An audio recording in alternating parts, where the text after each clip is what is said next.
The Grand Ethiopian Renaissance Dam, the GERD, is a major hydroelectric project on Ethiopia's Blue Nile, primarily financed and supported by the Ethiopian government and citizens.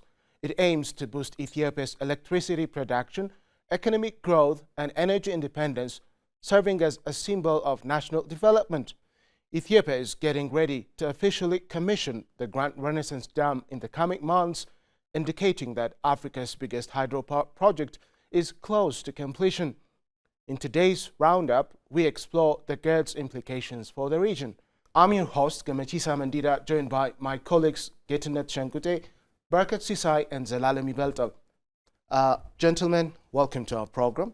And let me begin with Getnet. So, of course, we know what it means that to have the Great Renaissance Dam. And could you tell us briefly the benefits of the GERD?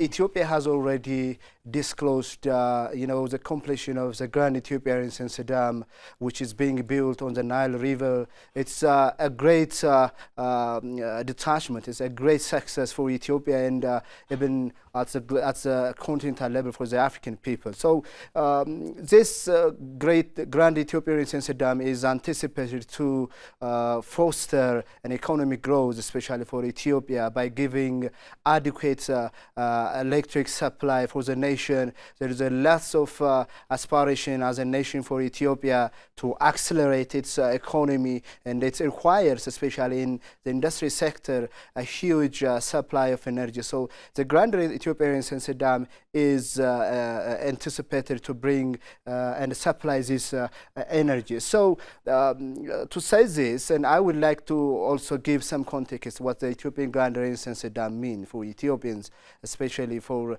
the government and even for the African continent in general, as well as what does it mean for the Nile riparian countries also. So the Grand Ethiopian Renaissance Dam is really reshaping the status quo and the dominant narrative about the utilization of the Nile River.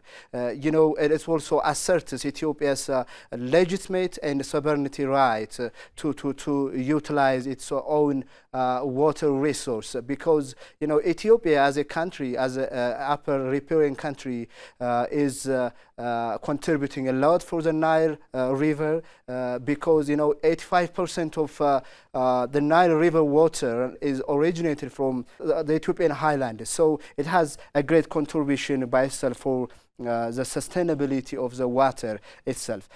So it is, practicing it is right by building the Grand Ethiopian Renaissance Dam on the Nile River, and after just more than a decade, and the country is now come to complete the Grand Ethiopian Renaissance Dam, which is a great success for the nation.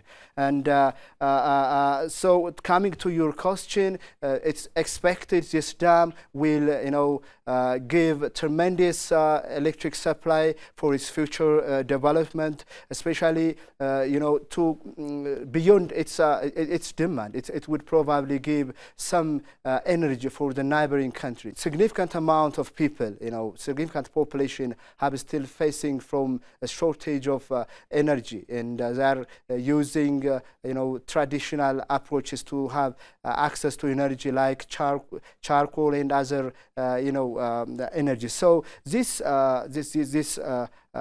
supply from the Ethiopian Grand Renaissance Dam will significantly change the problem, especially related to energy in the Horn of Africa and beyond, I would say. Thank you. Barakat, let me come to you. Here, of course, Ethiopia has always emphasized cooperation, equitable sharing of benefits, and regional stability as far as the GERD is concerned, specifically in relation to the downstream nations or countries such as Sudan and Egypt. Of course, Ethiopian leaders have always emphasized these points very well, and I would like you to tell us what Prime Minister Abiy Ahmed has particularly emphasized on this topic. Okay. Thank you very much, Gamachis. But before just a reply to your question, I think it's better to add on what Getnet was trying to tell us. I mean, I think it's better to look at the context that we are in, specifically in Africa. The political, the economic context that we are in. there's a general consensus among the economists, international economists, regarding the economic situation of Africa, and they say that there is three things are in scarcity in Africa. The first one is there is a food scarcity in Africa. That's why many African countries are actually working to become self-sufficient in food production. For example, we have seen what Ethiopia has been doing for the last couple of years in terms of just boosting productivity, specifically in the wheat production as well. And the second one is there is a technology scarcity. And because of that, like, our development is somehow lag behind that of the developed country, including China, including the Asian tigers, including the Western countries as well. So it has a lot of implication. So the third one is there is energy scarcity in Africa. So this is the context that we are in. Because of that, our manufacturing sector, specifically the industrial sector, is very much weak. And as you know, that many of the African economy is dependent on the primary and the primary and the secondary industrial sector, which is very technology intensive. Because of that, you know, we can't have that robust manufacturing sector like in Ethiopia, other neighboring country, of course, at large in many of the African countries. So the Great Renaissance Dam is, you know, the imperative of the Great Renaissance Dam is very much crucial in the context of this. So it has a lot of benefits. Just come to your point, the question of like the fair and equitable share of the Nile River. Ethiopian Prime Minister Abiy Ahmed, since he came to power, since he assumed power in 2018, he has been trying his best to make sure that the lower parent countries, specifically Egypt and Sudan, that they will not be hurt by the construction of the Great Renaissance Dam. He has been calling out specifically Egypt and Sudan to trust what Ethiopia is actually doing, because Ethiopia has always been on the right side of history when it comes to the issue of the cause of Africa. You know. Yes, Barakat, but here you just mentioned a very good point, which is we know Egypt and Sudan have their own dams. Yes. Yeah, their own dams, and these dams are supplied water by the one, you know, that comes from Ethiopia. Yes. And of course, you know, we shouldn't tell what it means to have, you know, the Nile River for these countries. They benefit a lot from it. And as a source of this Nile waters, which means, you know, 85% of, you know, this water from the Nile, you know, comes from Ethiopia. Yeah. So do you think, you know, Sudan and Egypt, you know, would have, even if we consider it, you know, from the point of fairness, do they have, you know, a right to say no, not Ethiopia, but only we that, you know, can share the Nile waters? I mean, this is what I want to try to mention. This is very ridiculous. It's very puzzling to hear such a kind of comments from the lower riparian country. Yeah. It is uncommon to see when the upper riparian country is actually begging the lower riparian country. It's only the case in this particular region, specifically from the Ethiopian side. Ethiopia is actually exercising its natural rights, just like Sudan and Egypt. Let me take you to 14, 15 years back, when we just commenced, you know, just the building of the GERD. During those days, of course, Ethiopian leaders have made, you know, just the possible effort into securing, you know, funds for the building of the dam. Since, you know, it would need a lot of money, a lot of finance, Ethiopia had to find a way, you know, to secure that finance. And of course, you know, international or global financial institutions have been almost begged, you know, just to provide, you know, just that fund. But Ethiopian leaders just couldn't have, you know, just those funds from the international financial institutions such as the World Bank and the IMF. And so Ethiopian leaders, you know, of that time, of course, they made a great decision to bring, you know, all efforts of Ethiopians to commence the building of the GERD. And we know that Ethiopians, you know, from all corners and from all walk of life have converged their efforts, their financial resources through, you know, different ways or different means to secure, you know, the finance needed for the dam. And the question, you know, of course, is raised, which is who really sponsored the building or the construction of the GERD. And Zelalem, can you tell us, a little bit about this? As a journalist of this country, I have a good fortune of navigating throughout the country and see and check how Ethiopians, how the people of Ethiopia are committed for the construction of this mega project, which is going to be the largest dam in the entire continent upon its completion. So I have seen this, I have witnessed this. I have come across with amazing, enormous, fascinating stories with regards to Ethiopians, the people of Ethiopians' commitment towards the construction of the Grand Ethiopian Renaissance Dam. Let me share you one of my strongest memory, unforgettable story with regards to Ethiopians' commitment for the construction of the Grand Ethiopian Renaissance Dam. There is a man called Fentamas Sahel, and he was living in Amhara region of Ethiopia, and he was a pensioner. He used to lead his life through the pension that he received monthly. So when the construction of the Grand Ethiopian Renaissance Dam, when the cornerstone of the dam was laid back in 2011, he promised, he decided to provide all of his pension payment for the construction of the Grand Ethiopian Renaissance Dam. So that means for the last 13 years, he has been paying his monthly pension for the construction of the Grand Ethiopian Renaissance Dam. This is a great deal of commitment, isn't it? Yes, Zelalem, of course. You remind me of what people from all walk of life have done, which is to raise funds for the dam. Exactly. And I myself, and of course Ethiopian in all directions, we can say, have been raising funds, and even mothers, from their very limited financial sources, they were compromising their interests to raise funds for the dam. And when they did this, of course, unfortunately, some countries have done their best, to stop the dam by avoiding possible fundings from international financial communities or institutions to Ethiopia. And so, what can you say about this? You're right. The people of Ethiopia see the construction of the Grand Ethiopian Renaissance Dam as a matter of identity, as a matter of existential issue.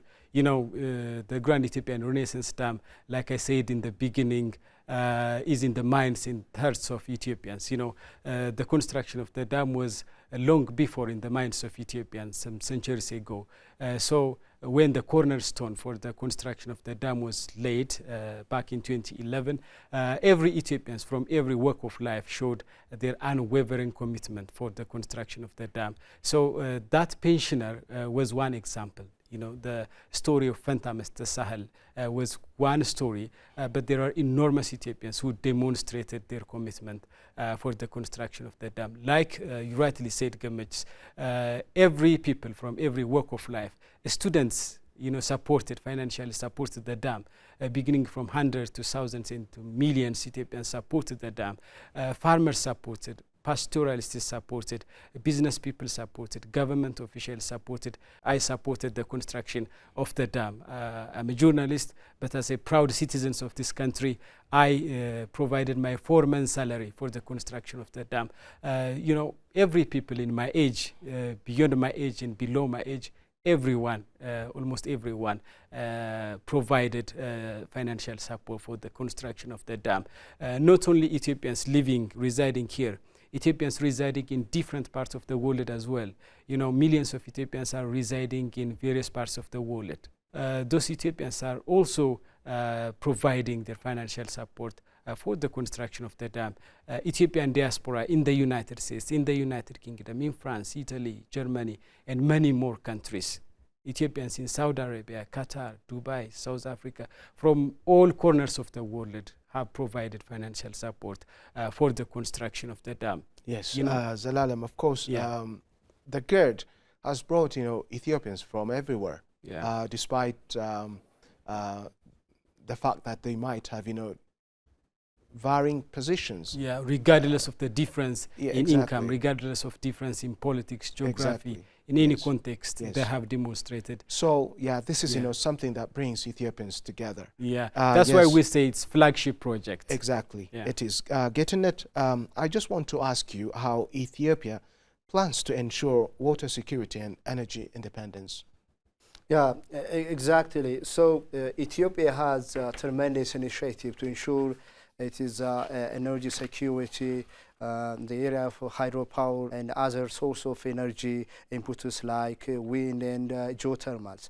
Yeah, the Grand Ethiopian Renaissance Dam is a unique nature by far when compared with other energy projects in the country. The first thing is for the last 13 years, the country has faced tremendous pressures from diplomatic pressures to achieve this success. Despite, as Alan mentioned, the public mobilization taking as one of an important instrument to come together and create a common narrative even beyond just a project, a hydropower project. So the Grand Ethiopian Renaissance Dam has passed through every challenges, whether diplomatic and financial issues. For instance, all of the financial institutions, global financial institutions, had closed their door to give any kind of borrow to the Grand Ethiopian Renaissance Dam because of some of the diplomatic battle and the pressures. And the Ethiopian people come together and mobilize their own resource, which is a great success. That's why the Grand Ethiopian Renaissance Dam is unique, because there is no, especially in a third country, achieve such kind of a huge, a mega project without foreign assistance, financial assistance. We have seen so many countries have even so much debt to construct like a big project like this in Africa with other third world country. But Ethiopia, without any assistance, any external assistance, achieved this great success. That's why this Grand Ethiopian Renaissance Dam is unique. So Ethiopia as a country has a huge economic aspiration to become the beacon of African prosperity. And energy is a key for this country, especially, for instance, if you take the manufacturing sector, the manufacturing sector itself is, one of the priority, one of the top 5 priorities to achieve Ethiopian prosperity in the future. So it requires tremendous energy supply, to stimulate the manufacturing sector, because we have tremendous potential, to export and manufacturing materials in the countryside and export to the global market. So energy comes first, and the government is really hugely investing in this sector. Let me go to Barakat. Of course, global institutions such as the United Nations and regional institutions, the African Union, have a role to play, just in this matter. What kind of roles should they play, in order to promote cooperation, regional sustainable development, and peace in the whole? Just before we respond to that question, I mean, it's very important to look at the context. I mean, like Egypt, Sudan, and Ethiopia have been going through a number of negotiations, a number of mediation process, but they were not able to bring about a milestone. There has been a stalled negotiation. There has been an impasse when it comes to negotiation discussion on the Great Renaissance Dams.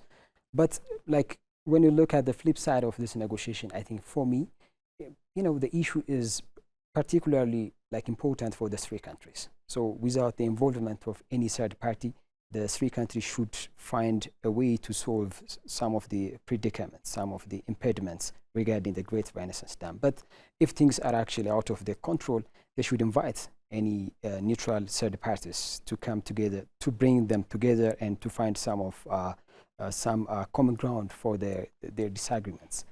In this case, I think for me, the Great Renaissance Dam is one of the regional developmental projects, and I think African Union should be the prime responsibility in terms of become a good mediator in terms of bringing about all these countries to the table. Rather than that, it would be like just exaggerating the problems. Before this time, I think the Egyptian government trying to internationalize the keys, and they brought this case to the United Nations Security Council many times, and they also decide on the issue. They also look at the issue and they take it back to the African unions to look at the issue. So it tells you that I think African Union should be the prime responsibility. So not only the African unions, maybe the other international neutral body, they can contribute for the peaceful resolution of the dispute regarding the Grand Renaissance dams. The first one is they may contribute for building trust among these three riparian countries. And the second one is they may contribute somehow in terms of giving some sort of technical assistance. I'm sure. Yes, Barakat, yeah. You raised a good point. Yeah. Of course, the UN and the African Union, they have one goal, which is, to make things very good for nations in general. And so when we say, very good, we mean by, for example, improving the lives of citizens in countries globally. And obviously, just the GERD will have, positive impact, great impact for the development of, these nations. Yeah. Say, just the East African region in general, and even the rest of Africa, because Ethiopia plans to export, its power to different African countries, yes, and they will benefit, obviously. And I would say that these institutions, will have their burden relieved greatly by supporting, just the building of the GERD, and by establishing, cooperation, by enhancing peace amongst, these nations, both the riparian countries and Ethiopia. Yeah. Of course, next I just would like to go to Zelalem, and what's your thought on Colonial Agreement and its effect or its impact on what happens around us right now? Of course, this agreement didn't include Ethiopia back in the years, and it took place, between Sudan, Egypt, and the Great Britain. And of course, people, of course, say it might have bad effects on what happens in relation to the GERD, especially as far as, the riparian countries and Ethiopia are concerned. Yeah, that is super important idea, Gamich. The Colonial Era Agreement, when we are saying the Colonial Era Agreement, we are referring to the 1929 and 1959 Colonial Era Agreements. Both agreements didn't consider the interest of all riparian countries. There are downstream countries, upstream countries as well. So those Colonial Era Agreements only entertained the interest in the rights of downstream countries of Egypt and Sudan, and it didn't inculcate the interest of other riparian countries, including Ethiopia. So if I begin from the 1929 agreement, like you said, the 1929 Colonial Era Agreement was signed by Sudan, Egypt, and their colonial master, Britain. The three signed the 1929 agreement, and that didn't include the interest of other riparian countries. In fact, the agreement gave the large share of the Nile water for Egypt. And when we come to the 1959 agreement, after 30 years, they sat down for agreement, and only fundamentally Egypt and Sudan signed the 1959 agreement.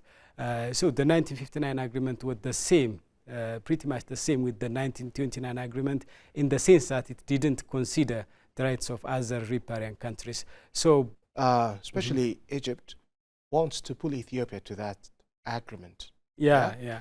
And we can see that, if they were in the place of Ethiopia, they wouldn't do that, or they wouldn't accept it at all. As a source of the Nile waters.